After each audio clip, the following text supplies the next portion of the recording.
vrai que ton premier film en tant que réalisateur, tu es entré donc dans la grande famille des metteurs en scène. Donc tu as pu croiser et connaître des personnalités dont tu avais vu les films, peut-être quand tu étais enfant ou quand tu étais jeune. Tu es passé de l'autre côté. Oui, j'ai rencontré. Ben, un de mes grands souvenirs, ça a été la rencontre avec Daniel Gélin, parce que j'avais vu en Afrique le film L'homme qui en savait trop d'Hitchcock. Et là, j'avais proposé à Gélin de tourner dans la film, parce qu'il y a quand même pas mal de comédiens français qui sont venus avec moi. J'ai parlé de Le Persan, il y avait Didier Flamand, il y avait quand même plein de grands comédiens français. Et la fille, c'était La fille, c'était Marianne Bassler. Maya Basler. Bassler, oui. J'ai eu la chance d'avoir tous ces grands comédiens qui sont venus en Afrique pour ce film. Oui, grâce aussi à la production qui a quand même su les intéresser. C'est le seul point positif avec cette production. Hein. Sinon, je ne fais pas. Bon, enfin bref. Euh, après, Et Daniel Gélin, donc tu l'avais rencontré. j'ai rencontré Gélin ici. J'ai eu son téléphone, je l'ai appelé. Il m'a dit oui, venez à la maison. Et il était à Château, dans les hauteurs de Paris, là-bas. J'ai passé une après-midi avec lui. Et on a parlé de films et d'autres. Et je lui ai parlé justement de L'homme qui en savait trop. Il m'a dit, mais c'était merveilleux pour moi. Parce que quand je me suis retrouvé à Hollywood avec mon nom écrit sur mon fauteuil, tout ça, ça a été un moment magique pour moi. Et on a beaucoup parlé de tournage et tout ça. Et ça a été une rencontre formidable pour moi, humaine, professionnelle, tout. Mais finalement, bon, je n'ai pas pu faire le film avec lui. Euh, Aussi, j'ai rencontré des comédiens comme Zabou. Zabou aussi, mais tous ces comédiens m'ont donné leur accord, écrit tout ça. Et j'en ai fait un petit carnet que j'ai gardé avec moi. Et ça a été des rencontres magnifiques. Et aussi avec André Pousse. André Pousse, c'était sur le tournage de Michel Audiard qui s'appelait Elle ne cause plus, elle plaigne avec Annie Girardot. ouais, Annie Girardot et il y avait aussi d'autres comédiens qui étaient là. Et ça a été aussi une très belle rencontre. Bon, Annie Girardot, elle était belle, elle était magnifique, très gentille. Et c'est là aussi où j'ai tourné avec la première fois avec André Pousse. On a fait un autre film après. Mais une des plus belles rencontres aussi, c'était aussi le film de Jean-Louis Trintignant. Jean-Louis Trintignant, le maître nageur, qu'on avait tourné à Saint-Marie-les-Bains pendant 2 mois. Et avec la belle Stéphania Sandrelli, qui avait une trentaine d'années à l'époque, ou même un peu moins. Et ça a été aussi, qu'est-ce qu'elle était belle, Sandrelli. Bon, c'est bien entendu, mais euh, elle plaisait à tout le monde, hein, mais c'était pas une question de grade, hein, mais bon, oui, c'était formidable. Et puis, Trintignant aussi. Trintignant était un homme délicieux. Il était réalisateur, je crois que c'était son deuxième film, ou le premier film en tant que réalisateur. Et j'ai eu cette chance de rencontrer toutes ces personnes. Et j'ai rencontré aussi la fille de Jean-Luc Trintignant, Marie Trintignant, qui est décédée tragiquement et qui était toute petite à l'époque.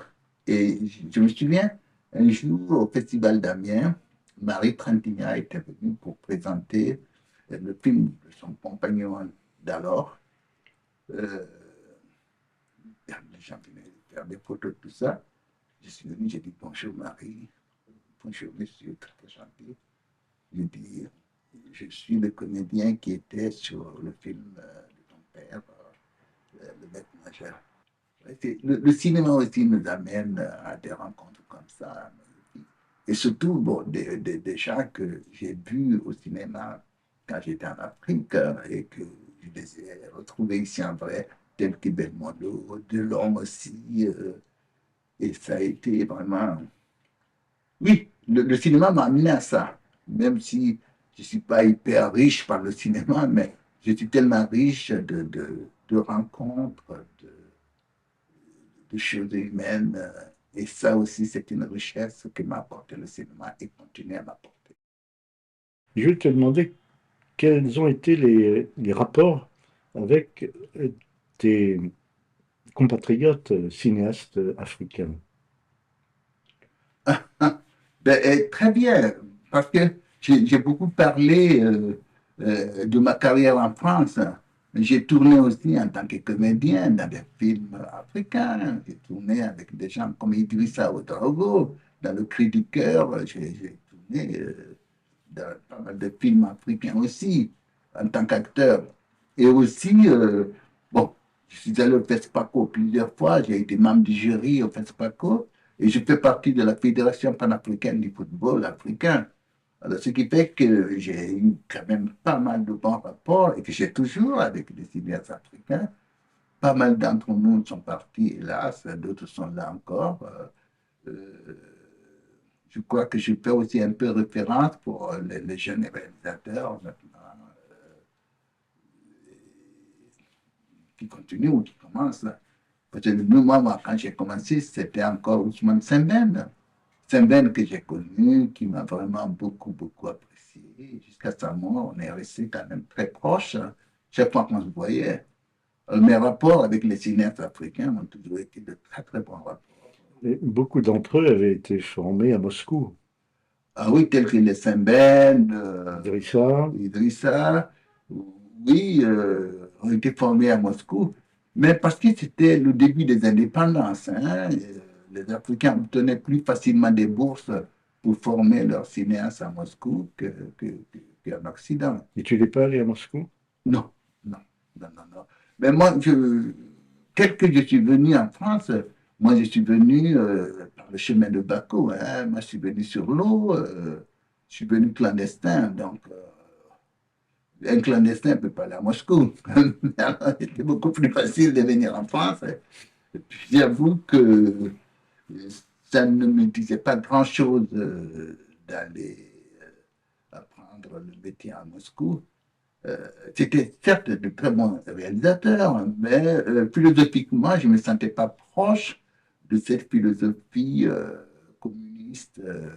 Je disais qu'à un moment, quand j'ai voulu faire donc Blanc d'ébène en Guinée, le directeur du cinéma guinéen m'a dit tout ce qui t'a appris, tu oublies. Tu plaques ta caméra, tu cadres sur le président, il n'y a pas de panneau, il y a pas de travelling, c'est plan fixe. Quand on te dit de prendre la réaction de la foule, tu arrêtes et tu prends. Et moi, je ne voyais pas le cinéma comme ça. Mais ils faisaient de très bons documentaires, les Guinéens qui avaient appris leur métier à Moscou. Mais au niveau de la fiction, ils n'avaient pas cette possibilité. On disait, c'est le peuple qui décide. Le peuple est commandé par le secrétaire général du parti. Donc, si tu n'es pas dans le cadre du parti, ton cinéma, il ne vaut rien. L'esthétique de ta mise en scène, tu l'as acquise en regardant des films. Oui, mais en apprenant aussi, parce que quand j'ai été dans cette école de théâtre, où on m'a pris pour un balayeur. Et là, la dame qui était directrice de cette école, Madame André euh, Prévost, qui avait été une grande comédienne d'avant-guerre, euh, son mari, M. René Prévost, était aussi un réalisateur assez confirmé, même bien. Et les deux cours étaient donnés simultanément, c'est-à-dire que je me suis inscrit au cours de réalisation chez M. André Prévost, oui, André Prévost, lui, René Prévost et sa femme, Madame André Prévost, et me donnaient des cours de comédie, et son mari me donnait des cours de réalisation. C'est comme ça que j'ai commencé la réalisation avec lui, et bien sûr en regardant aussi des films, découpage technique, et l'écriture du scénario. Mais je crois que l'écrit du scénario, c'était quand même quelque chose d'inné. Parce que raconter des histoires, écrire, bon, mon passage à la Sorbonne m'a aidé quand même à écrire des scénarios et tout ça.